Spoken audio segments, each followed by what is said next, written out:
Assalamualaikum warahmatullahi wabarakatuh. Telah sampai kepada saya sebuah video di mana Ustaz Wadi Anwar berbicara tentang keutamaan solat 4 rakaat, solat sunat 4 rakaat selepas solat Isyak. Namun setelah menonton video tersebut, saya dapati di dalamnya berlaku beberapa kesilapan dalam disiplin ilmu hadis. Ayuh sama-sama kita tonton, kemudian saya berikan ulasan dan react.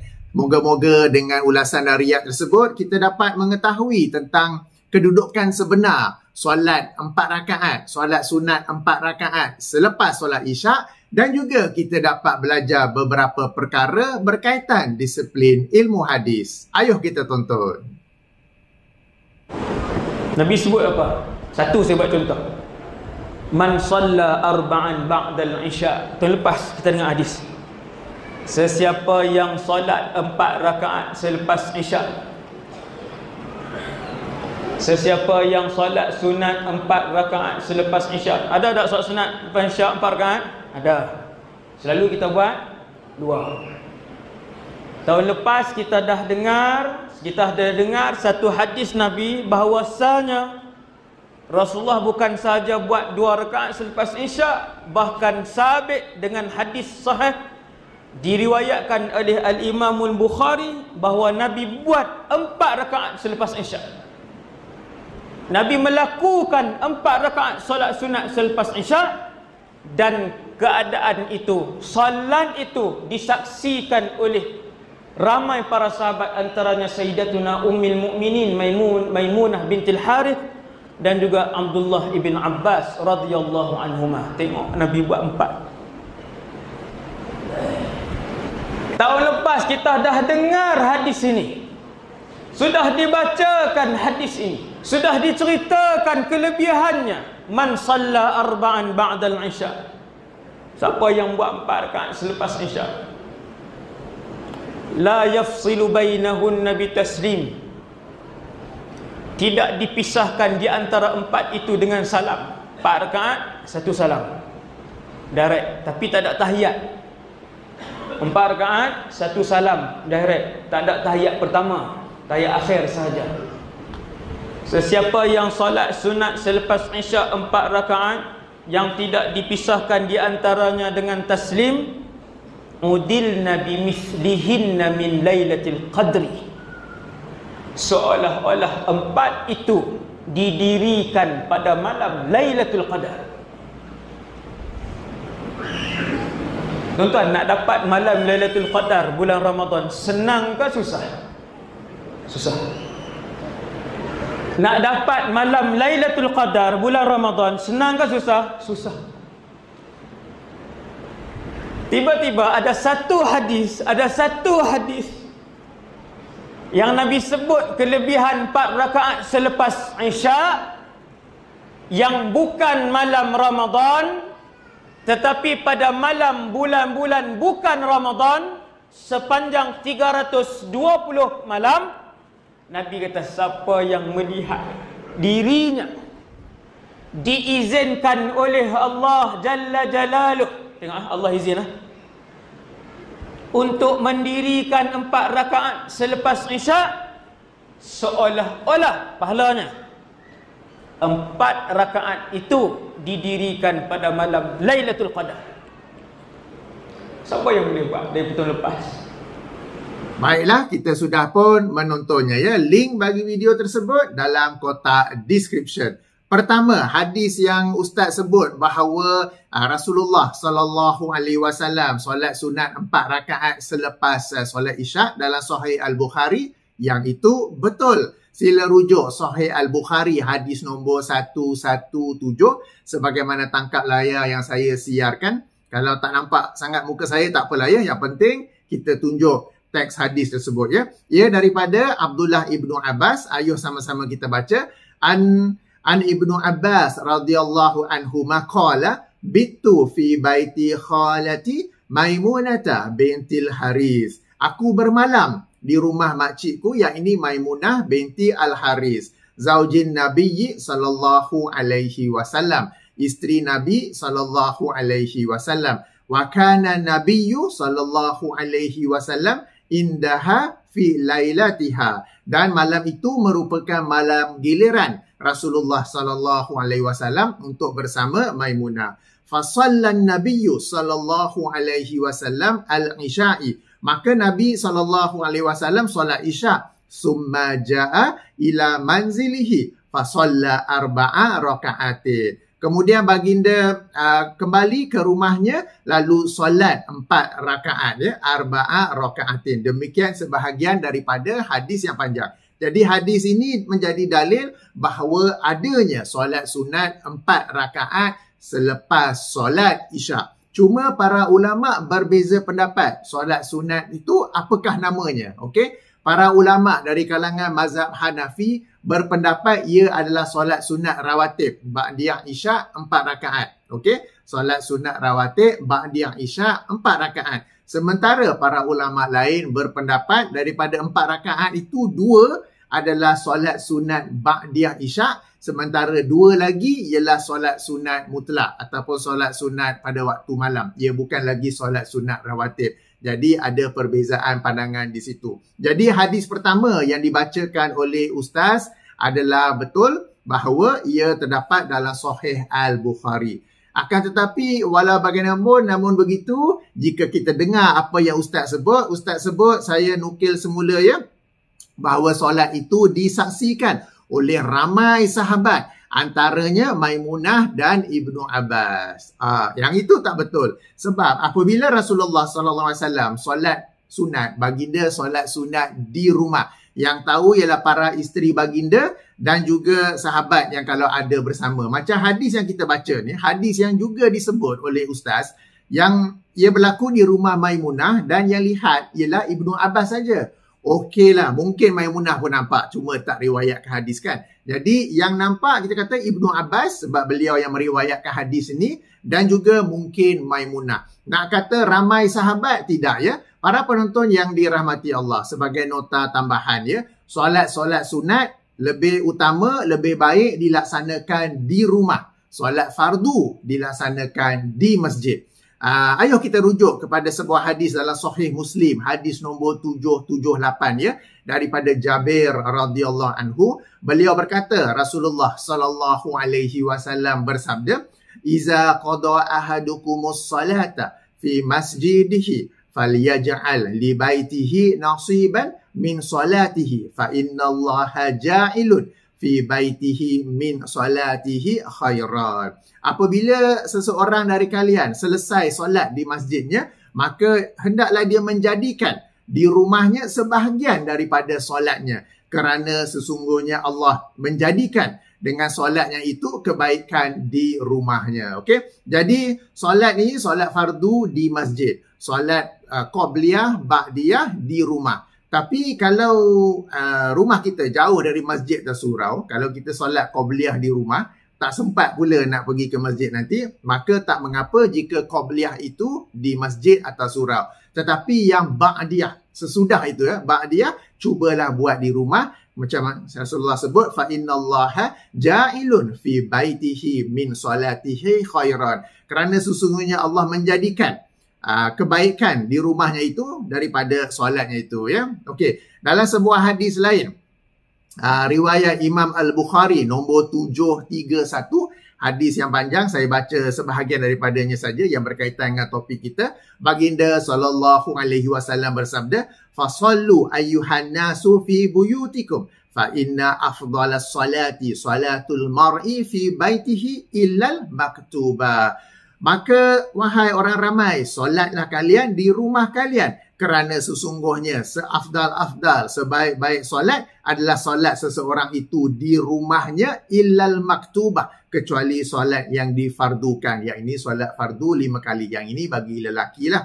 Jadi solat fardu dianjurkan, solat fardu sangat-sangat ditekankan untuk dilaksanakan secara berjamaah di masjid atau surau, sementara solat-solat sunat ialah di rumah. Maka apabila Nabi SAW solat sunat 4 rakaat selepas Isya, baginda melakukannya di rumah dan ia tidak disaksikan oleh ramai sahabat seperti mana yang dikatakan oleh Ustaz. Baik, Hadis kedua yang dibacakan oleh ustaz itu sebenarnya itu bukannya sabda Rasulullah sallallahu alaihi wasallam, tetapi ia merupakan kata-kata seorang sahabat yakni Abdullah ibnu Mas'ud radhiyallahu anhu. Okey, tangkap layar seterusnya daripada kitab Musannaf Ibnu Abi Shaybah. Imam Ibnu Abi Shaybah wafat tahun 235 Hijrah. Kitab Musannaf ada Musannaf Ibnu Abi Shaybah, Musannaf Abdul Razak. Musannaf ini kitab yang menghimpun perkataan dan perbuatan para sahabat dan juga generasi salaf. Sebab tu namanya Musannaf, ya. Baik, kalau kita rujuk kepada Musannaf Ibnu Abi Shaybah, hadis nombor ataupun riwayat nombor 7275. Okey, kita dengar ya, sama tak dengan lafaz yang dibaca oleh ustaz dalam video tadi, ya. Kita tengok di situ An Abdullah. Okey, kalau kita baca hadis, khasnya apabila kita rujuk kepada kitab hadis yang asal, kitab hadis yang primary, apabila disebut Abdullah sahaja, yang dimasukkan ialah Abdullah ibnu Mas'ud. Ada sahabat lain yang nama Abdullah juga, tapi lazimnya akan disebut dengan penuh Abdullah ibnu Abbas atau ibnu Abbas, Abdullah ibnu Umar atau ibnu Umar. Tapi kalau Abdullah sahaja, ia merujuk kepada Abdullah ibnu ia merujuk kepada Abdullah ibnu Mas'ud. Baik, ayo kita baca ya. An Abdullah qala man shalla arba'an ba'dal isya'i la yafsilu bainahunna bitaslimin adalna bimislihinna min lailatil qadr. Sesiapa yang solat 4 rakaat sesudah isyak yang tidak dipisahkan di antara keduanya dengan salam, maka ia semisal ataupun seumpama solat pada malam Lailatul Qadar. Jadi ini yang dibaca oleh ustaz. Lafaznya betul, cuma ia adalah kata-kata sahabat dan bukannya sabda Rasulullah sallallahu alaihi wasallam. Jadi ini kesilapan hadis yang kedua. Kesilapan dalam disiplin ilmu hadis. Kesilapan yang pertama tadi apabila ustaz kata ramai sahabat nampak. Padahal itu adalah solat yang baginda laksanakan di rumah. Yang nampak ialah Ibnu Abbas. Kalau ada pun Maimunah isteri baginda. 2 orang. Jadi bukan ramai sahabat. Sebab solat-solat sunat dilaksanakan di rumah dan bukannya di masjid. Maka bukanlah para sahabat ni semua berkerumun dia tengok dalam rumah, ya. Kesilapan yang kedua ialah ustaz membacakan hadis dengan menyebut Nabi bersabda padahal ia adalah ucapan sahabat. Satu nota tambahan, dalam video tersebut ustaz menyatakan tahun lepas kita telah membaca hadis. Jadi nampaknya kesilapan yang sama berulang walaupun setelah setahun berlalu. Nampaknya ustaz tidak mengulang kaji hadis yang beliau baca sehingga kesilapan tahun lepas berulang sekali lagi. Moga-moga selepas ini tidak berulang lagi. Okey, hadis yang ketiga yang ustaz baca, yang itu saya pelik sikit sebab saya cari-cari tak jumpa, ya. Yang ini apabila ustaz sendiri sebut, saya nukil semula, saya tulis sebiji-sebiji. Siapa yang melihat dirinya diizinkan Allah Azza wa Jalla untuk mendirikan 4 rakaat selepas isyak, seolah-olah pahalanya 4 rakaat itu didirikan pada malam Lailatul Qadar. Hadis dengan lafaz ini tak ada. Khasnya apabila sesiapa yang melihat dirinya diizinkan Allah. Tak ada, ya.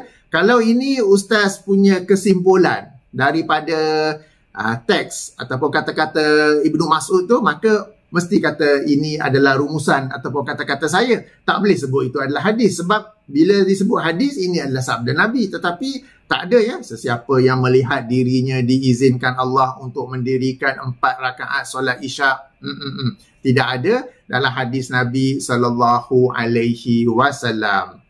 Baik, demikian 3 hadis yang disampaikan oleh ustaz.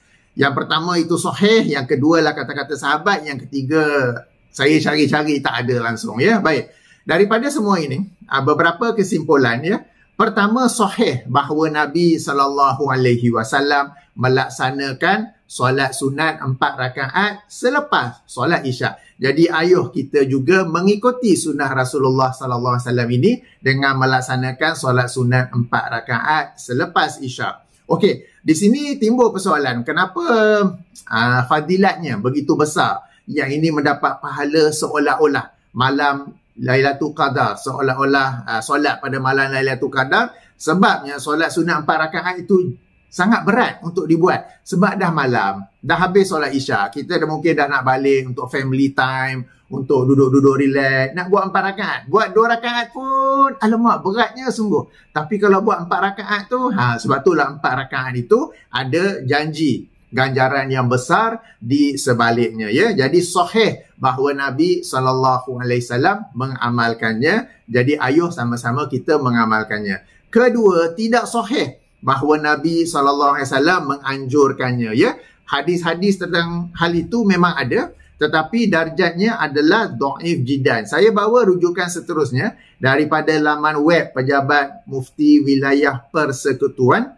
Okey, tajuknya di situ sebagaimana tangkap layar, Irsyad Fatwa edisi khas Ramadan siri ke-216, takhrij hadis sesiapa yang solat sunat 4 rakaat selepas Isyak seolah-olah melakukannya pada malam Al-Qadar, ya. Ditulis ataupun dimuat naik pada 29 Mac 2023. Jadi link bagi tulisan ataupun artikel ini saya beri dalam kotak description. Saya bacakan kesimpulannya, ya. Sebagaimana tangkap layar, kesimpulannya itu, namun hadis-hadis yang meriwayatkan berkenaan solat 4 rakaat selepas Isyak seolah-olah mendirikan solat 4 rakaat pada malam Al-Qadar, kesemuanya hadisnya adalah dhaif jiddan, dhaif yang berat, maka tidak dapat dinaik taraf untuk dijadikan sokongan antara satu sama lain. Okey, sambung perenggan seterusnya. Selain itu, terdapat juga beberapa asar dalam kalangan sahabat dan tabi'in yang menyerupai makna hadis ini. Salah satu yang kita bacakan, kata-kata Abdullah Ibnu Mas'ud tu. Maksud athar di sini adalah kata-kata ataupun ucapan sahabat dan tabi'in. Walaupun begitu, kesemuanya diriwayatkan secara mauquf dengan sanad yang sahih. Mauquf erti ia adalah ucapan sahabat, bukannya ucapan Nabi. Kalau ucapan Nabi disebut sebagai marfu'. Okey.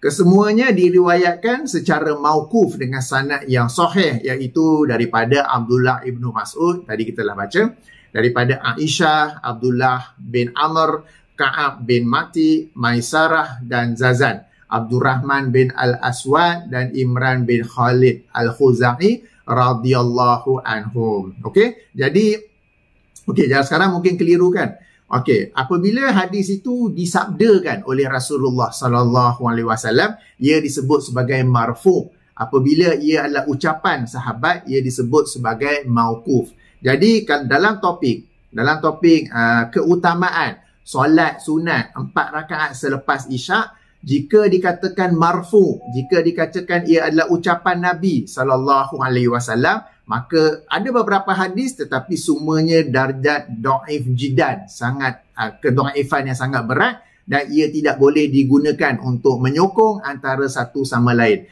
Namun jika dikatakan ia adalah mauquf, yakni ucapan para sahabat, maka ia adalah sahih kecuali satu riwayat daripada Ka'ab juga. Sebab antara asar ini, saya baca perenggan seterusnya, terdapat satu yang diriwayatkan oleh Ka'ab bin Mati' atau dikenali sebagai Ka'ab al-Ahbar. Beliau merupakan Ka'ab al-Ahbar, maaf ya.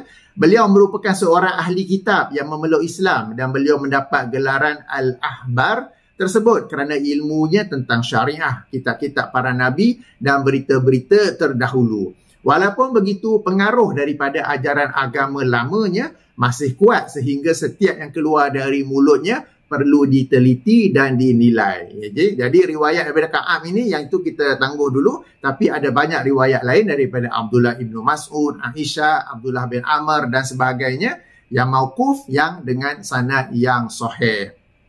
Okey, setakat ni boleh faham? Okey, right. Tak apa, saya rasa saya nak ulang sekali lagi. Okey, baik. Hadis-hadis ataupun riwayat-riwayat tentang keutamaan solat sunat 4 rakaat selepas Isyak, ada yang marfu', ada yang mauquf. Marfu' maksudnya ucapan Nabi SAW. Mauquf maksudnya ucapan para sahabat Nabi SAW radhiyallahu anhum. Riwayat-riwayat yang marfu' darjatnya dhaif jiddan, tak boleh digunakan meskipun untuk tujuan keutamaan beramal. meskipun untuk tujuan anjuran beramal. Namun riwayat-riwayat daripada para sahabat yang ini yang mauquf, ia adalah dengan darjat yang sahih. Baik, sekarang ini bolehkah kita menggunakan riwayat-riwayat daripada para sahabat ini radhiyallahu anhum untuk menganjurkan solat sunat 4 rakaat selepas solat Isyak, ya? Jadi di sini saya bawa kata-kata Syekh Al-Albani rahimahullah setelah beliau mentakhrijkan hadis-hadis asar-asar dalam bab ini, ya. Sila rujuk kitab beliau Silsilatul Ahadits Ad-Dhaifah wal Mawdu'ah, hadis nombor 5060. Okey, 5060 beliau bincang panjang lebar. Di akhir sekali, sebagai kesimpulan, okay, sebagaimana tangkap layar, ayo sama-sama kita baca. Beliau menulis wal asanidu ilaihim kulluhum sahihatun, dan sanad-sanad kepada mereka semuanya sahih. Sanad-sanad kepada para sahabat semuanya sahih.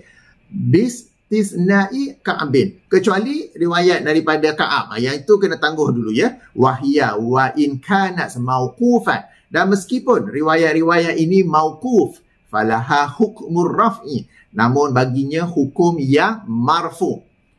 Okey, kenapa, ya? Riwayat ni mauquf tapi hukumnya marfu. Riwayat ni mauquf, maknanya riwayat ini ucapan sahabat, tetapi hukumnya, nilainya sama seperti marfu, sama seperti sabda Nabi SAW. Kenapa, ya? Li'annaha la tuqalu birra'yi kama huwa zahirun. Kerana perkara ni tidaklah mereka akan ucapkan berdasarkan akal sebagaimana yang zahir. Sebagaimana zahir, kita baca teks ucapan sahabat mauquf, tetapi perkara ni, topik ini, yang ini akan mendapat pahala seolah-olah melaksanakannya pada malam Lailatul Qadar. Ia bukanlah sesuatu yang boleh dibuat-buat sendiri mengikut logik akal apa, melainkan ia adalah sesuatu yang mereka dengar daripada Rasulullah sallallahu alaihi wasallam. Inilah yang dimaksudkan riwayat ini mauquf tetapi hukumnya marfu. Riwayat ini ucapan para sahabat tetapi hukumnya seolah-olah ia merupakan sabda Rasulullah sallallahu alaihi wasallam. Okey, jadi demikian, dan moga-moga daripada penjelasan ni kita dapat belajar untuk merajinkan diri untuk solat sunat 4 rakaat selepas Isyak, ya. Nak ikut pandangan mazhab Hanafi pun boleh bahawa ialah solat sunat rawatib ba'diyah Isyak. Nak ikut pandangan para ulama lain pun boleh bahawa yang 2 rakaat itu adalah solat sunat ba'diyah Isyak. Lagi 2 rakaat itu sebagai solat sunat biasa sahaja, ya. Tidak benar bahawa ia adalah ucapan Nabi SAW. Sebaliknya, ia adalah ucapan para sahabat radhiyallahu anhum. Meskipun ia adalah ucapan para sahabat radhiyallahu anhum, ia memiliki nilai seperti mana ucapan Nabi SAW. Sebab para sahabat tidak akan berbicara dalam topik ini berdasarkan akal mereka, berdasarkan logik mereka, berdasarkan pendapat mereka. Mereka tidak akan membuat-buat sendiri sesuatu hadis berdasarkan nafsu, berdasarkan akal mereka, melainkan ia adalah sesuatu yang mereka dengar daripada Rasulullah sallallahu alaihi wasallam.